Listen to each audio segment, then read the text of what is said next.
Hi, I'm Dr. Boyce Watkins from Your Black World, and I wanted to take a second to really provide some three-dimensional clarification on exactly what I'm trying to say with this article that I wrote about Michael Brown and and black on black genocide that's being promoted in media.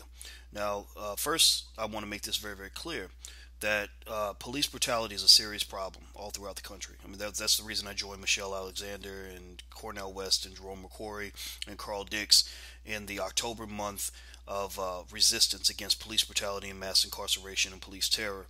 Now, this happened long before Michael Brown got killed, and we accelerated our efforts after Brown got killed, but not because Brown's death means any more than all the other deaths that have occurred all across the country. We can't say that out of fairness to all the people that have died since Michael Brown was killed.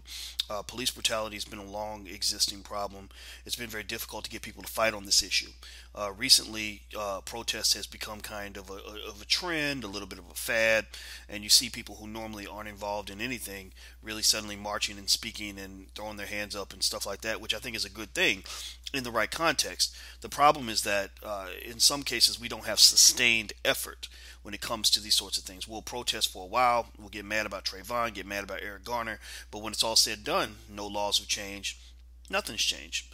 And so what I would say is that when you talk about really trying to make sure that the Michael Brown Ferguson situation is really pushed as far as it should go, we have to really think about how we can make sure that this leads to transformative effort as opposed to something that's just a moment in the sun.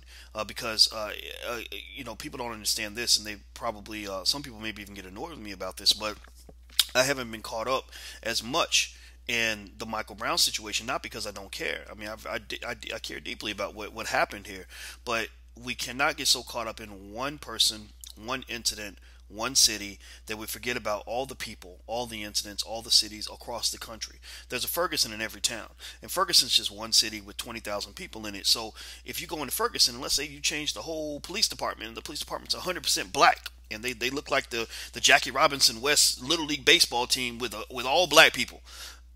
Okay, the people in Ferguson are going to be good. That's a good thing. But what about the other 350 million people across the country that are still affected by police brutality? That doesn't make any sense. So I think that Ferguson should be used as a leveraging point to really push this on a national level. The best way to do justice for Michael Brown is to really push this to a national level, to make it sustained, to make it broader, to make it longer term, to make it more consistent. That's the first thought that I want to share.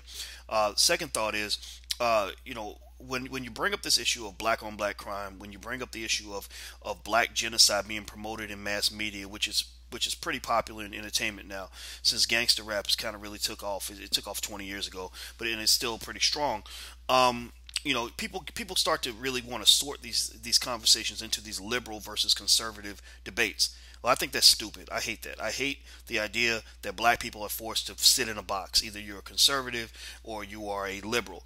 The problem with liberal ideology sometimes is that ignores any sort of community empowerment, community accountability.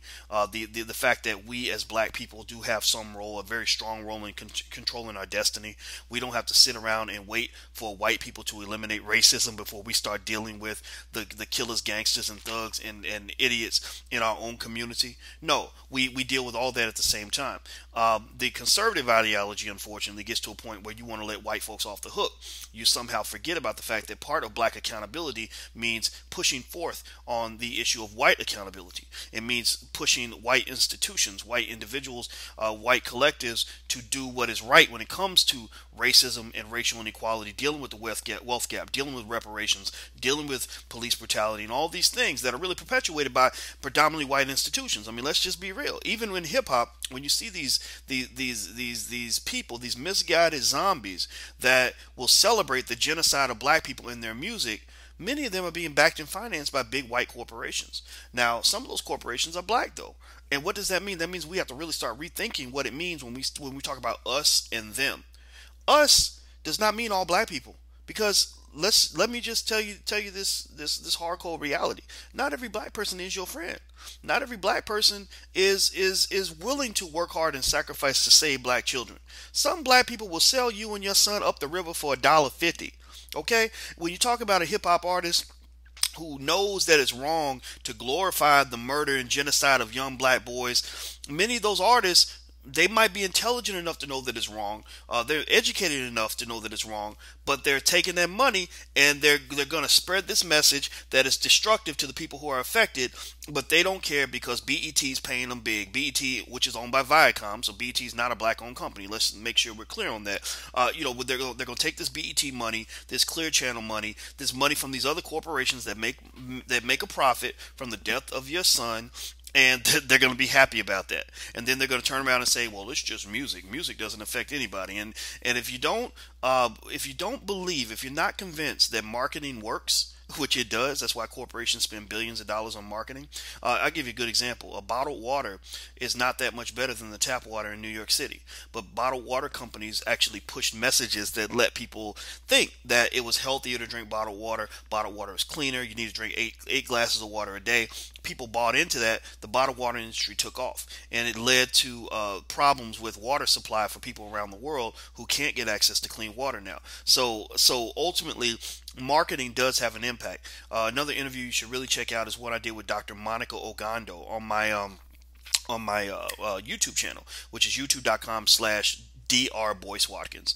And Dr. Monica Ogando, who's a psychologist, she explained very clearly and articulately that music affects the subconscious mind. It affects how you see things, how you think, how you react to the world. And so when you have little boys who grow up in neighborhoods where it's easier to get a gun than it is to get an education, and they're hearing music constantly reinforcing in their mind, shoot that nigga, kill that nigga, blow the nigga's brains out, blah, blah, blah, blah. How do you think this kid who has easy access to a gun is going to react when he is under pressure, when he's under stress, when he's in a conflict? Do you think he's going to try to diffuse the situation because he's taught peace and love? Or do you think he's going to shoot that nigga, smoke that nigga, blow that nigga's brains out, just like he heard in that song? And I'm sorry to use this kind of language, but I'm using the language because it's time to be real. We can't be politically correct in the conversation. We don't need to be polite in the conversation. We don't need to care about hurting people's feelings in the conversation. That's why I don't give a damn if I'm hurting somebody's feelings by telling you the truth about what's going on in our community with our people.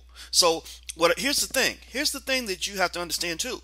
That holding ourselves accountable and holding the villains in our community accountable for their actions does not mean that you're letting police off the hook. That's the Fox News response. Let me tell you the difference between Bill O'Reilly making that remark about black on black crime and hip hop and all that versus Boyce Watkins making that remark. When Bill O'Reilly makes that remark, and Bill O'Reilly is a racist, that's why 7 years ago I told Fox News I would never go on their network again. I haven't been on Fox News since, other than when they were talking about me on Fox News. Before that, I was actually on Fox News a lot. They were actually going to pay me a lot of money eventually to appear on their network, and I walked away from a lot of money to make that stand, just so you know. When Bill O'Reilly says that, Bill O'Reilly is saying, look, you're holding police to level 9 accountability, but you're holding your own people to level 2 accountability. So since you're holding hip-hop artists to level 2 accountability and police to level 9, to be fair, you have to hold everybody to level 2. Because what he's saying is that if you don't value the lives of your children, then how in the world do you feel that you're justified in telling police to value the lives of your children? So it's because you communicated that the lives of your children don't matter, so why not just let everybody off the hook? That's what Bill O'Reilly's saying.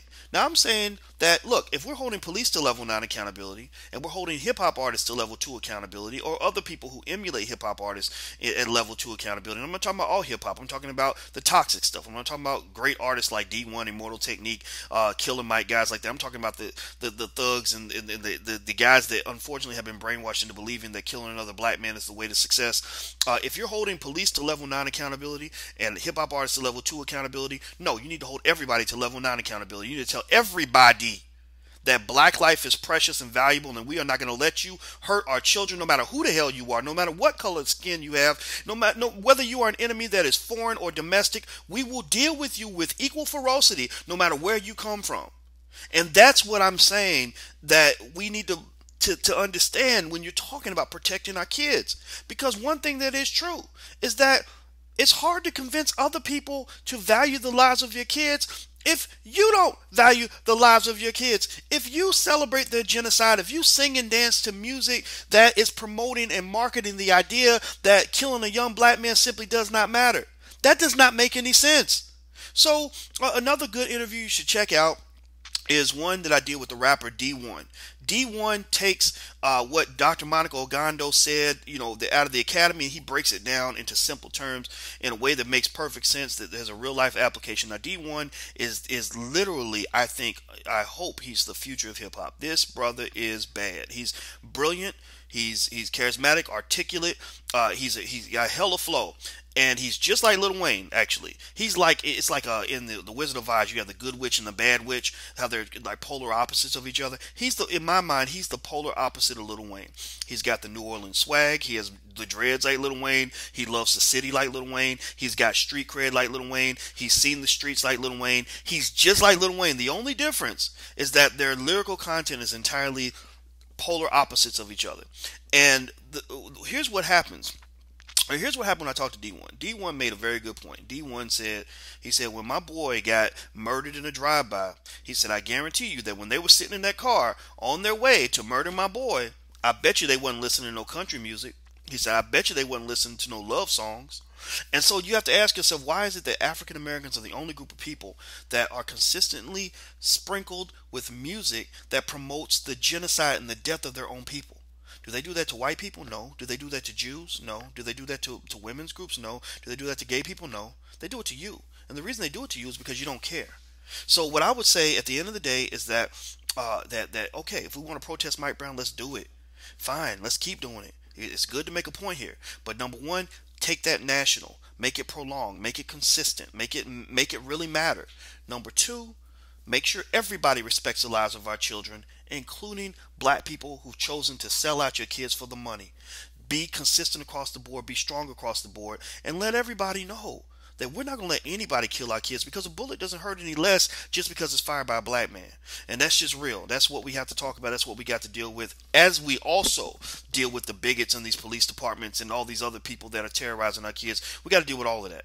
And that's the point in this article, and I hope people get that point. And I'm sure some people still won't get the point, because unfortunately on the internet, people read the title and get pissed off about the title. They don't even read the actual article. But, this is really actually not a message for every black person out here, because not everybody's ready for this. This is a message for black people who want something better, those who are ready to go with me down the Underground Railroad and find our way to intellectual freedom. And the fact is, we might have to take out some other black people along the way, because some people unfortunately have positioned themselves and conditioned themselves to believe they need to be enemies of progress as opposed to promoters of progress. So go speak your truth, speak it loud, be a soldier, don't be afraid, don't back down, protect your kids. I'm Dr. Boyce Watkins from Your Black World. Please take care, God bless, and have a wonderful day. I'm gone.